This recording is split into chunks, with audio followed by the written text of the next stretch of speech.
Listen. Thanks for everything, and remember to praise almost 2 times a day the Lord Porco Dio and the Master Maiden Porca Madonna, Porco Dio and Porca Madonna. That's it.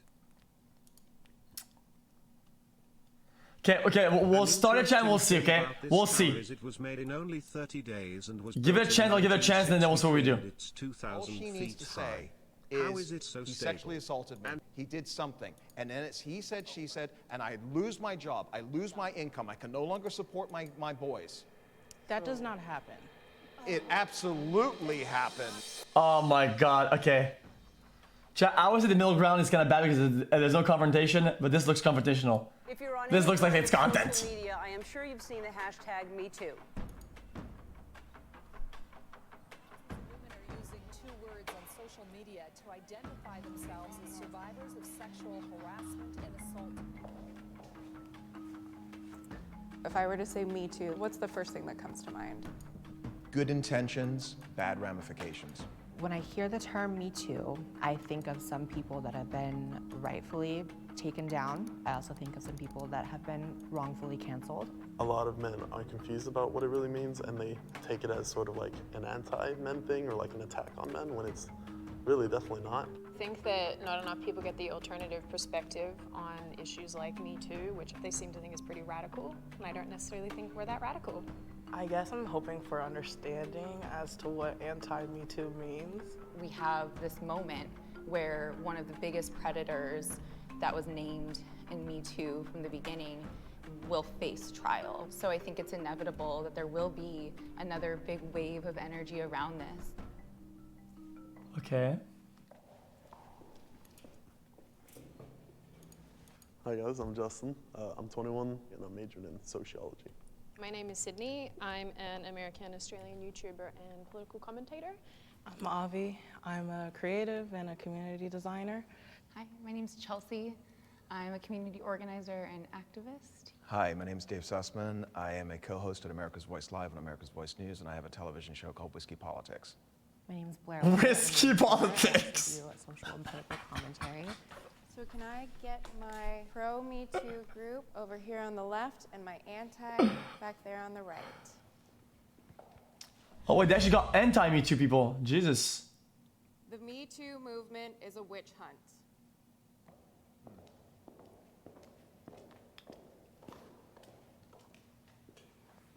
Yeah, I feel like every good intention in the world in the beginning. Wait, I have to stop the video. That's not true. Guys, this definition, I don't know where they took it. It's not entirely true, dude. It's not that whose opinions are not popular. It's not how we use it in our current fucking. Yeah, I feel like every good intention in the world in the beginning, but I feel like it's spiraled a bit, and there's been some people that have been sort of wrongfully canceled, as we say. Aziz Ansari comes to mind, who was canceled for not basically reading the mind of the woman who withdrew consent after having sex with him. I feel like people shouldn't be collateral damage, and rape accusations really destroy someone's life. It's a paradigm now where you have men as the universal perpetrator and women as the universal victim. That's for me what it's become. And I just think it's hugely problematic. And I mean, how can you vilify like half the population? Men are not even allowed to be a part of this dialogue. A lot of men are abused in corporations. So it isn't just about women, it is about the abuse of power. Can I have my disagreeers come join the conversation? I have a big issue with the term witch hunt. It feels like a very convenient political term to sort of distance ourselves from what's really happening in the Me Too movement. So what would you term it as then? I think it's a movement to examine the power structures and the very real ways that people are falling victim to predation that is upheld by a criminal justice system. That's a lot of fucking words, dude. Holy shit. But I think that there is a similarity when you consider the fact that many people who support the hashtag and the movement, they really do set aside due process, which is really what happened. Guys, a witch hunt is like this, okay? It's exactly this. It's that. It's this guy! Get him! Boom! This guy! Get him! This thing! This person! That's witch hunt. To women during the actual witch hunts, I think that a lot of times when you see hashtags like believe all women, believe women, and there's no nuance, and that just has to be the case, But when we get into, you're not saying believe some women, or you're not saying not all men, that we're not really getting at the core of the issue, which is the abuse. And it's not saying like men are all bad or anything like that, but it is saying that maybe we should examine the people who are in power, and since most of those people in power are men, then perhaps we should examine the dynamics and gender and everything like that.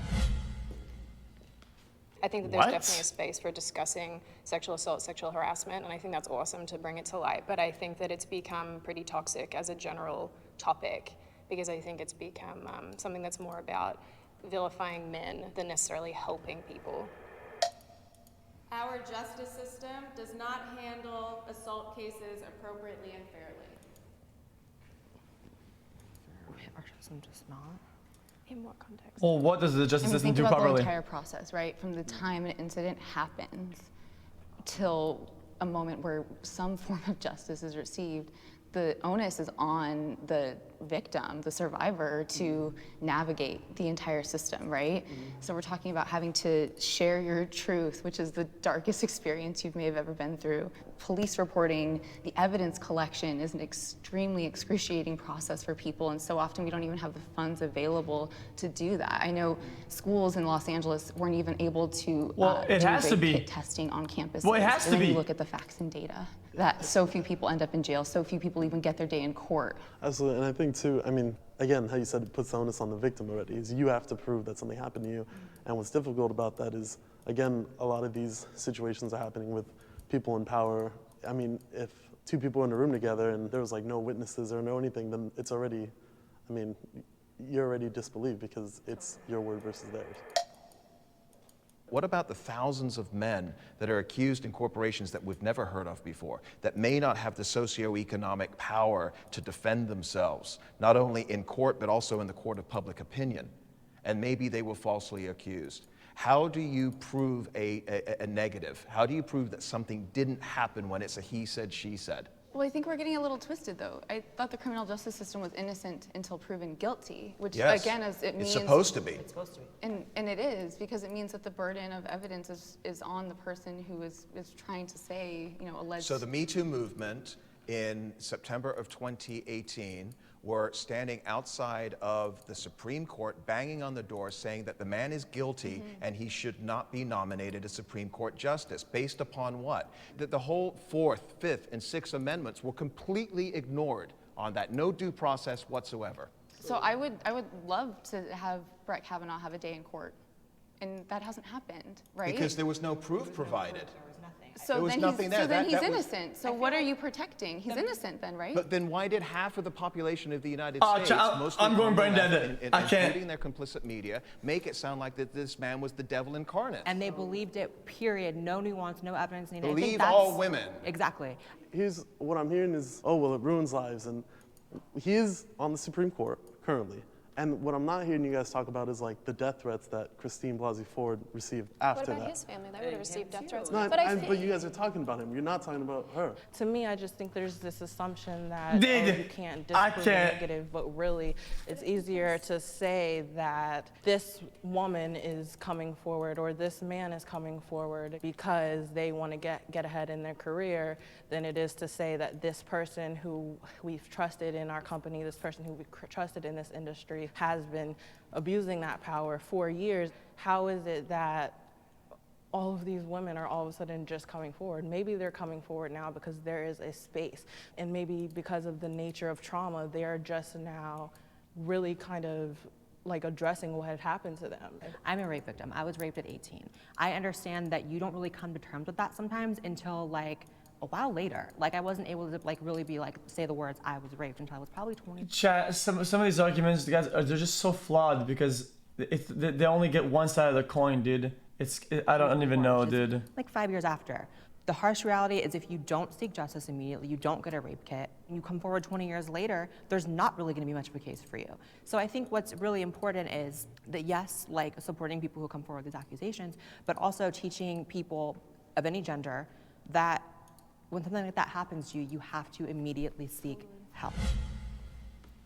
To me, it's like revolutionary in the sense of giving power and voice to people who are kind of told to be silent because it's more comfortable for society and for predators who may be in powerful positions. Okay. I fear false accusations. Well, everybody should go in the middle. I am a big proponent of equality. Who didn't go? I don't want to be, because I'm on the anti-Me Too side here, classified as a misogynist. I believe that the Me Too movement has swung way too far, and a lot of men that I know are deeply concerned about, and I refer to the Harvard Business Review study that just came out 3 months ago that suggested that 58% of men are deeply concerned about being falsely accused. That's changed my behavior in my life. I will no longer date somebody in my industry. What's going to happen in 6 months or in a year from now when we've had a great relationship and it comes to its natural course of end and something happens where she's got this idea in her head that I did something to wrong her? All she needs to say is, he sexually assaulted me, he did something, and then it's he said, she said, and I lose my job, I lose my income, I can no longer support my boys. That does not happen. It absolutely does not happen. It happens every single day. No, mostly can't just pretend people it are doesn't pushed off. happen, Okay, it could happen. I think that you're talking about, well, men are scared now to, be alone or whatever, and I think that's really just Guys, this guy's argument earlier was that, let's say she was wrong, whatever. He says, yeah, but she gets death threat or she gets harassed. Yeah, but dude, damage was caused on the other side because of that. It's kind of like... It's like men finally being held accountable or maybe not even held accountable, just like... It's like a stupid backwards argument. And your actions. So yeah, we're talking about false accusations. And I've been falsely accused of sexual assault, and absolutely nothing has happened to me. My reputation is not ruined. I can get a job, I can go to school because I didn't sexually assault anyone. With all due respect, you're in a much thanks, different place man. in your life than other people who have careers, who have jobs, who have families. You're a college student, and you are not at a place right now where you're carrying those responsibilities. Nobody knows who the fuck he is, though. Why are you... I mean, if you know you're a good dude and you don't inappropriately touch women, like what? He doesn't know the women are good women. So for the past 30 years, I've been working in corporations, and I've worked with a lot of phenomenal, incredible, dynamic, powerful women. Maybe 10 years ago, I was going on business trips and we were having dinners and, people are having drinks and things can happen. I'm not suggesting that anything inappropriate happened. But today, that would not be something that I would entertain. It's not about me being uncomfortable. It is that 58% of men, that's 60% almost of men today say that they are uncomfortable being in a business relationship with a woman where they cannot be on a one-to-one. And that is impacting women in their ability to progress in corporations. And I don't want to see that. I fear false accusations because when we actually look at what a false accusation is, it's an incomplete accusation. Or it's a lie. It can be a lie, too. Or it's an accusation where the police were unable to obtain all necessary information in order to pursue whatever truth was there. You're right, there could be a small percentage of lies in there, but we also can't get blinded by what we think or want to think a false accusation is because it's politically convenient, because we want to, make it sound like, well, it's your responsibility to ensure your economic future. So, take it as a serious threat that I don't want to be with women in a space because of what's happening. I feel like all of us are talking about real harm, real harm. And so it's sad that we talk about false accusations and we start throwing all these distractions out there when there's real harm that we could probably all be really good at solving together. Wait, but there's guys.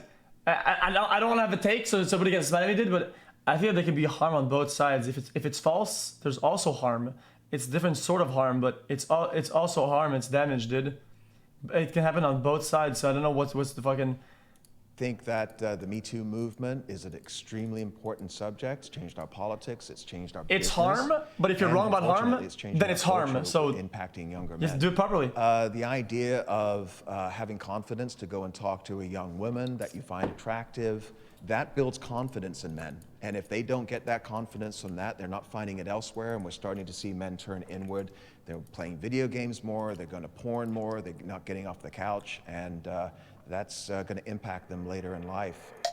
The lines between harassment, assault, and rape are being blurred.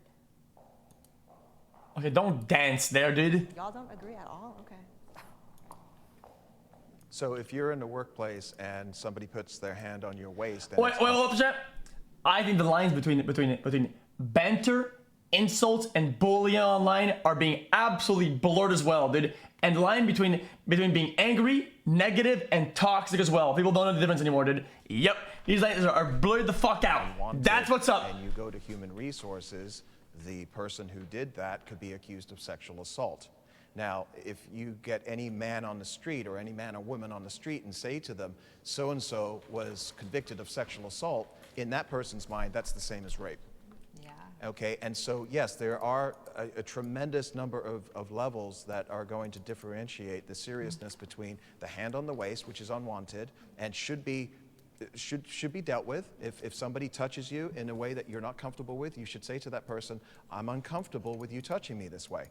There was a study that was done in Australia on college campuses that basically tried to measure how many women have experienced, or well, it had a very small fraction of men in that too, but it was predominantly women, how many have experienced sexual assault and things like that on campus.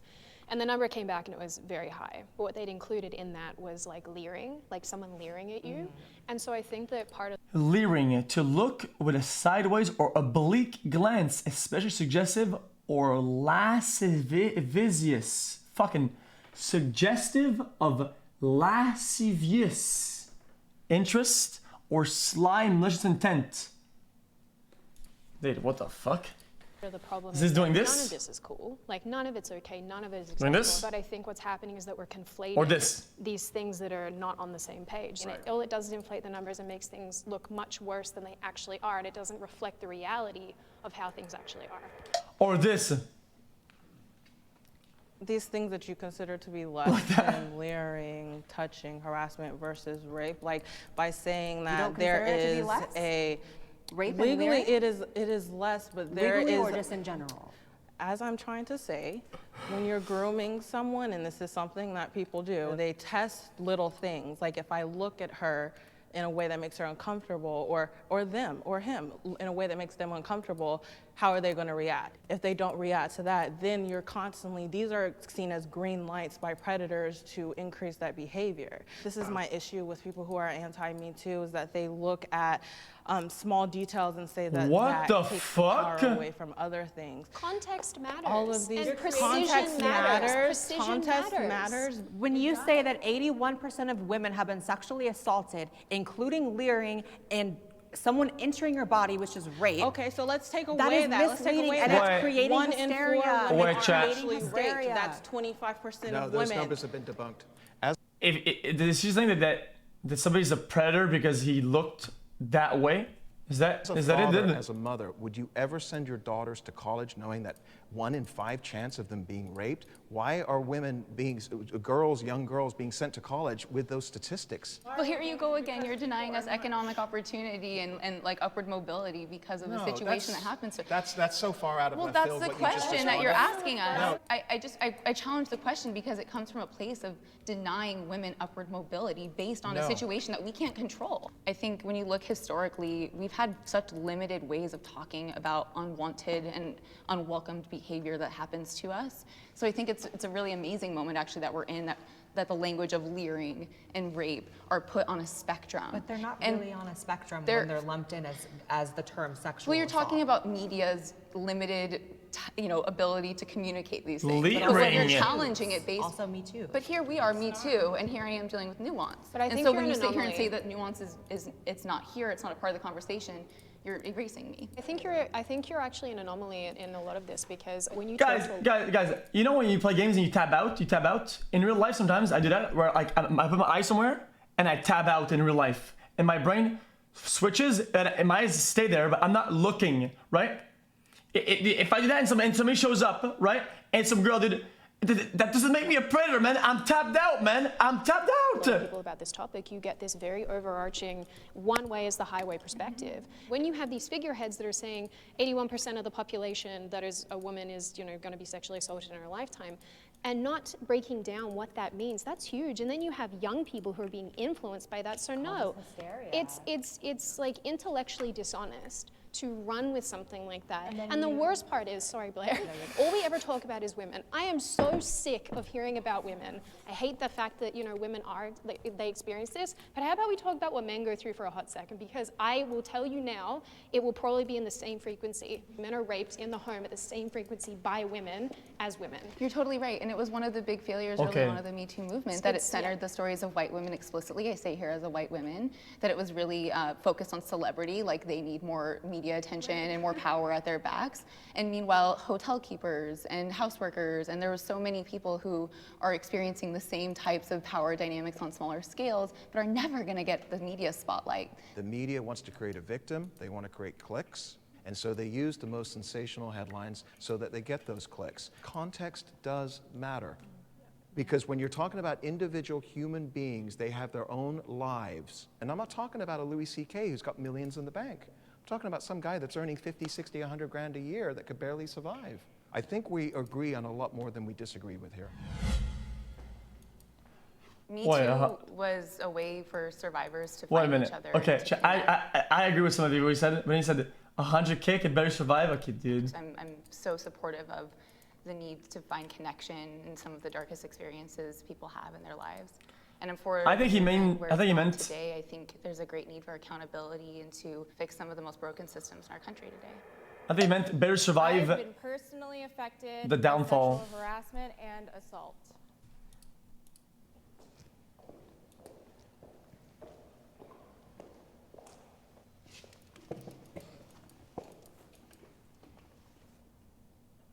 Yeah, I myself in college, my freshman year, I was raped about 2 months into college, actually. If parents knew more of what actually happens on college campuses, then yeah, maybe they wouldn't be sending their girls to college. And so to know that I went to a school that purposely misrepresented the dangers on campus and also did not have resources for people that like things did happen to. Chat, I'm not laughing, guys. It's not fair, dude. Somebody said something in chat, and guys, I wasn't even listening. It's the statistics on these things are kind of dismissed because people think that it's not possible, and it is possible because it is in the best interest of these institutions to sweep these things under the rug, because where are they going to get their tuition money from? Where are they going to get, you know, their government funding from if the real numbers do come out? There have been like 2 instances. One I absolutely don't want to talk about, but the other one actually, like, I ended up pressing charges, and he got thrown out of court because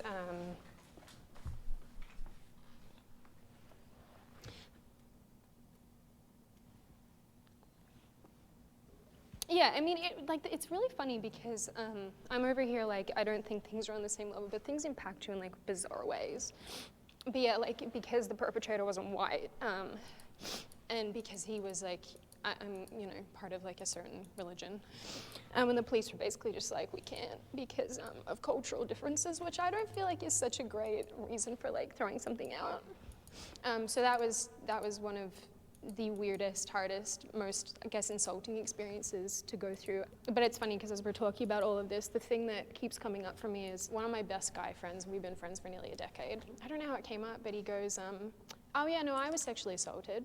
And I was like, what? And he just brushed it off like it was nothing. And he said, like, it doesn't matter. He's like, it's fine.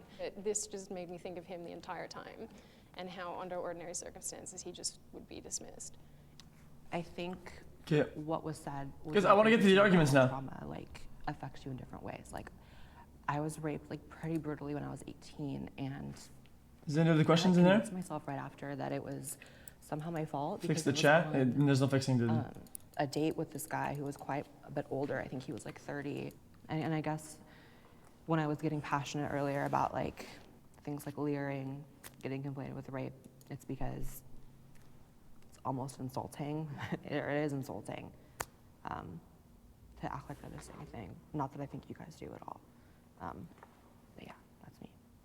I was very deeply like triggered, I hate that word, but like brought back that memory of being touched on my back in a way, because that was like how I was held in the moment something happened to me, and it was really hard for me to like accept hugs and like all the like positive touch I needed after that happened, because it instead like was taken from me as a positive thing and turned into a negative, and it was like it just sits with you. It's whether it's dormant or active and present, it's with you. First of all, thank you for sharing your stories, ladies. It certainly impacted me. The reason I didn't step forward is because what I thought that happened to me was not sexual assault or rape. Because at the time I thought I enjoyed it, and I warranted it in my mind. So I look back, and I don't look at that as an assault. On paper, probably, it most certainly is. Anybody that abuses their power should be held accountable. So conversations like this, I think, are really good. They're productive, they're important.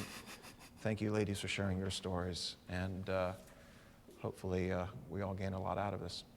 I think that violence and harassment and sexual assault against women is happening at disproportionate levels. We're not saying men, it doesn't happen to men, or it can't happen to men, or it's not important when it happens to men, and we shouldn't hear men's voices. Me Too is for us as well. Like, we benefit from it just as much as you guys do. But I think we probably agree with a lot more with each other than things we disagree. Thank you. Great job. Chat, it's absolutely unfair, dude. Guys, it's unfair, dude. I'm not laughing because of the video, dude. It's just the chat, man. Guys, it's the chat, okay?